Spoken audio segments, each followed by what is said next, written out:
Hello नमस्ते, I am Deepali Goyal. स्वागत है आप सभी का टारगेट गुरुकुल पर। तो पहली वीडियो जो हमने जनरल साइंस की बनाई थी उसको आपने काफ़ी पसंद किया है, तो आज फिर हम मिले हैं दूसरी वीडियो के लिए, यानी कि general science part 2। Again 10 questions देखेंगे और 10 के 10 क्वेश्चन रहेंगे बहुत ही ज़रूरी आप लोगों के लिए। ठीक है, लास्ट वीडियो में 10th क्वेश्चन हमने यही देखा था कि अर्थ के अलावा कौन सा प्लेनेट नीला नजर आता है, तो आंसर था नेपच्यून। आई होप आप लोगों को याद होगा। और साथ ही साथ आप लोगों को फिर से मैं इन्फॉर्मेशन दे दूं कि जिसने चैनल सब्सक्राइब नहीं किया है जाके चैनल सब्सक्राइब करो पहले, फिर वीडियो को आगे बढ़ाना। और दूसरी चीज, अगर आप लोग डेली मेरे साथ टेस्ट देना चाहते हो जनरल साइंस का, तो आप जुड़ सकते हो मेरे टेलीग्राम चैनल पर, science magic by Deepali ma'am. Link जो है वो डिस्क्रिप्शन में दे दिया गया है। ठीक है, और अगर आपको सीयूईटी से रिलेटेड कोई भी कंफ्यूजन है तो उसके लिए भी लिंक डिस्क्रिप्शन में दे दिया गया है। और अगर आपने जनरल साइंस का पहला पार्ट नहीं लगाया है तो वो भी जाकर डिस्क्रिप्शन के लिंक से देख सकते हैं। चलिए, तो आज की क्लास शुरू करते हैं पहले क्वेश्चन के साथ। फर्स्ट क्वेश्चन आज का क्या है?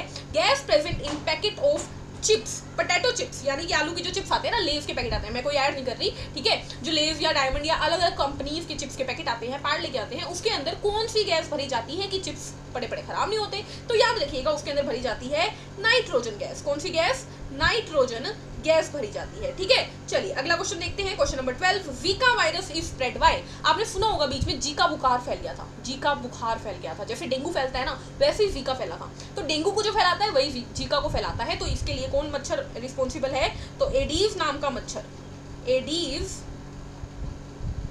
मच्छर जो था, एडीज मॉस्किटो की वजह से डेंगू और जीका वायरस फैला था। ठीक है, चलिए अगला क्वेश्चन देखते हैं। क्वेश्चन नंबर 13 आता है, device use to measure current is. कौन से यंत्र द्वारा विद्युत धारा को मापा जाता है? यानी कि कहीं पर करंट, अरे यार करंट लगा, बड़ी जोर की करंट लगा, ये जो करंट होता है वो कौन मापता है? तो एक यंत्र जिसका नाम है एमीटर। क्या नाम है? एमीटर नाम की एक डिवाइस है जो कि करंट को मापती है। ये बताती है कि कितना करंट फ्लो कर रहा है, इसे ए से लिखते हैं। इसके अलावा एक और यंत्र होता है जिसे बोलते हैं गैल्वेनोमीटर, वो भी करंट को मापती है, लेकिन ध्यान रखिएगा गैल्वेनोमीटर बहुत कम पॉइंटों में जो करंट होता है ना उसे मापने के लिए इस्तेमाल होता है, जबकि एमीटर अच्छे खासे करंट को मापने में काम आता है। क्लियर है? चलिए अगले क्वेश्चन पे चलते हैं। What is duodenum? डिओडेनम क्या है या ग्रहणी क्या है, ग्रसनी क्या है? तो देखिए, हम खाना खाते हैं, बिल्कुल खाते हैं, मैं भूख लगने लगती सुन के, है ना। देखो, जब भी हम खाना खाते हैं, मुंह से खाना खाते हैं, मुंह से वो खाना कहाँ जाता है? हमारी ग्रास नली में, यानी ईसोफेगस में। फिर कहाँ जाता है? हमारे पेट में। फिर पेट में उसके अंदर पाचन होता है, डाइजेशन होता है, और फिर खाना जाता है छोटी आंत के अंदर। दोबारा सुनो, खाना हमारे सबसे पहले माउथ में जाता है, माउथ से जाता है ईसोफेगस में यानी ग्रास नली में, ईसोफेगस से जाता है पेट में यानी स्टमक में, उससे जाता है हमारी छोटी आंत यानी स्मॉल इंटेस्टाइन में, और वहां से जाता है बड़ी आंत लार्ज इंटेस्टाइन में, और फिर वेस्ट बॉडी से बाहर चला जाता है। ठीक है, छोटी आंत, स्मॉल इंटेस्टाइन मतलब छोटी आंत, लार्ज इंटेस्टाइन मतलब बड़ी आंत, स्टमक आप जानते ही हो, पेट या आमाशय, ईसोफेगस हो गई ग्रास नली। तो इस तरीके से खाना हमारा चलता है। ठीक है, डाइजेशन डिटेल में नहीं बता रही मैं, बस इतना बता रही हूँ। तो हमारा देखिए, ये मुंह है, मुंह से खाना गया अंदर, अंदर जाके एक ट्यूब में गया, ये ट्यूब क्या है? ईसोफेगस। वो गई पेट में, ये स्टमक आ गया, फिर स्टमक से निकलती है ये स्मॉल इंटेस्टाइन, ये स्मॉल इंटेस्टाइन आ गई, और स्मॉल इंटेस्टाइन जाके जुड़ती है किसमें?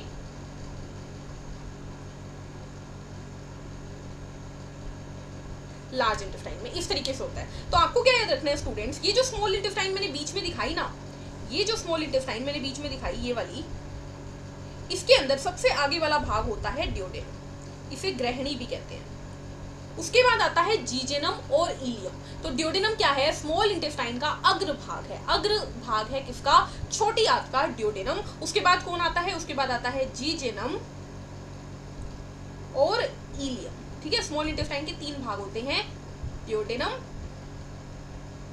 जीजेनम, इलियम। तो लिख लीजिए ये चीज। ठीक है, चलिए अगले क्वेश्चन पे चलते हैं। Question number 15, which is known as digestive acid. पाचन अम्ल कौन सा है? तो पाचन अम्ल कौन सा होता है? जो हमारे पेट में होगा, और पेट में होता है HCl यानी कि हाइड्रोक्लोरिक एसिड जो होता है, ये पाचन अम्ल होता है। ये पेट में रोगाणुओं को मारने का काम करता है, यानी कि जब हम खाना खाते हैं तो खाने के साथ काफी सारे जर्म्स, काफी सारे रोगाणु हमारे हाथ से चले जाते हैं खाने के अंदर, तो उन्हें मारने का काम करता है यही HCl। साथ ही साथ पेट में प्रोटीन का पाचन होता है, और प्रोटीन को पाचन करने वाला जो एंजाइम होता है उसे जगाता है HCl। ठीक है। Question number 16, sun is made by, सूर्य किसका मिलकर बना होता है? सूर्य मिलकर बनता है हाइड्रोजन और हीलियम नाम की गैसेस से, यानी हाइड्रोजन और हीलियम दो तत्वों से मिलकर सूरज यानी सन बनता है, ठीक है। चलिए उसके बाद what is the full form of ATP, इस क्वेश्चन पे इंपॉर्टेंट लिख लीजिए। डीएनए, आरएनए, एटीपी, तीनों की जो फुल फॉर्म है बहुत इंपॉर्टेंट है। कमेंट में आप लोग मुझे बताएंगे डीएनए की फुल फॉर्म, जो मैंने पिछली क्लास में बताई थी, ठीक है। तो एटीपी की फुल फॉर्म होती है स्टूडेंट एडिनोसिन ट्राइफॉस्फेट। एटीपी की फुल फॉर्म क्या है? Adenosine triphosphate. और ये क्या होता है स्टूडेंट? Adenosine triphosphate. जिस तरीके से अगर हमें बाजार में कुछ खरीदना है तो हम क्या करेंगे? हम पैसे देंगे और खरीदेंगे, यानी कि हमें कुछ खरीदना हो तो हमारे लिए सिक्का क्या है? करेंसी क्या है? हमारे पैसे, रुपए। लेकिन अगर हमारी बॉडी में हमें कुछ करना है, जिसकी मैं बोल रही हूँ, मैं सो रही हूँ, मैं जाग रही हूँ, मैं उठ रही हूँ, मैं बैठ रही हूँ, मैं चल रही हूँ, मैं खा रही हूँ, मैं पी रही हूँ, या मैं आपसे बात कर रही हूँ, मैं कुछ भी कर रही हूँ, तो मुझे चाहिए ऊर्जा, एनर्जी, और मुझे कहीं से भी एनर्जी खरीदने के लिए एटीपी देना पड़ता है। यानी एटीपी क्या है? एटीपी हमारी बॉडी का ऊर्जा का सिक्का है। क्या है? ऊर्जा का सिक्का है, यानी एनर्जी करेंसी है हमारी एटीपी, ठीक है। चलिए अगले क्वेश्चन पे चलते हैं। क्वेश्चन नंबर 18, एटम बम का आविष्कार किसने किया? तो एटम बम का आविष्कार किया था एक साइंटिस्ट जिनका नाम था ओपनहीमर। किसने डिस्कवर किया था? ओपनहीमर नाम के साइंटिस्ट ने एटम बम यानी परमाणु बम का आविष्कार किया था। बहुत ही हानिकारक बम है ये, ठीक है। यूनिट ऑफ रेजिस्टेंस इज, प्रतिरोधक की इकाई क्या है? तो प्रतिरोधक की इकाई होती है ओम। क्या होती है? ओम। अब आप पूछोगे मैम प्रतिरोधक क्या है? देखो, जब हम सड़क पे जा रहे होते हैं, मान लीजिए हमें ए पॉइंट से बी पॉइंट पे जाना है सड़क में, और ये खाली सड़क है। अगर ये सड़क खाली हुई तो आप आराम से चले जाओगे, लेकिन इस सड़क में मान लीजिए बहुत ट्रैफिक है, बहुत गाड़ियां हैं, तो आप धीरे धीरे जाओगे। यानी आपके रास्ते की रुकावट कौन है? गाड़ियां हैं। तो रुकावट को ही रेजिस्टेंस बोलते हैं। जब एक पाइप के अंदर करंट फ्लो कर रहा होता है, यानी इलेक्ट्रॉन फ्लो कर रहे होते हैं, तो इलेक्ट्रॉन को बीच बीच में रुकावटें मिलती है, जिस वजह से इलेक्ट्रॉन धीरे धीरे फ्लो करते हैं, यानी करंट धीरे धीरे फ्लो करता है। उसी रुकावट को रेजिस्टेंस कहते हैं। जिसे हम ट्रैफिक बोलेंगे ना, हमारी सड़क पे वो ट्रैफिक है, लेकिन तारों के अंदर वो रेजिस्टेंस है जो करंट को चलने से रोके।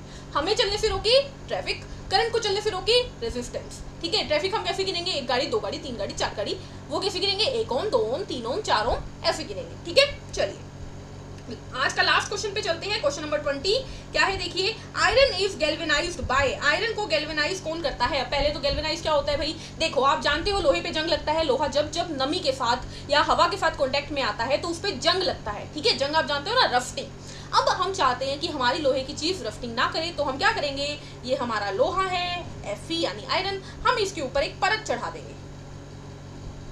इस परत के चढ़ने से क्या होगा? इस लोहे पे जंग नहीं लगेगा, क्योंकि अब पानी और हवा लोहे के साथ तो भिड़ेगी ही नहीं, इस परत के साथ भिड़ेगी। तो ये परत बनी होती है स्टूडेंट जिंक की। किसकी बनी होती है?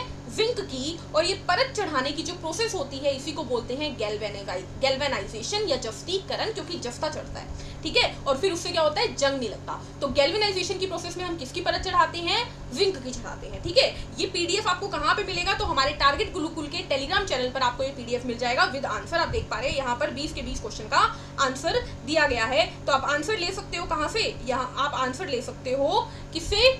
हमारे टारगेट गुरुकुल के चैनल से, ठीक है। तो आज की क्लास में बस इतना ही दिखेंगे। अच्छा, मुझे एक और चीज ऐड करनी है। जो पिछली वीडियो में हमने बात की थी कि शीशा किससे मिलकर बनता है, मैंने बोला था कांच से यानी ग्लास से। साथ ही साथ लिख लो शीशे में एल्यूमिनियम भी होता है। क्या होता है? एल्यूमिनियम होता है। तो आज की क्लास में बस इतना ही दिखेंगे। अगर आप लोग टेस्ट देना चाहते हो तो मेरे टेलीग्राम चैनल पे आए। इस क्विज का पीडीएफ और आंसर लेना चाहते हो तो आप टारगेट गुरुकुल के टेलीग्राम पे जाएं, ठीक है। वीडियो का लिंक, टेलीग्राम का लिंक डिस्क्रिप्शन में दिया हुआ है। मिलेंगे नेक्स्ट सेशन में, तब तक के लिए वीडियो को लाइक, शेयर, सब्सक्राइब करके जाना। चैनल को सब्सक्राइब कर दो। खुद का ध्यान रखो, हंसते रहो, मुस्कुराते रहो। Thank you, bye bye.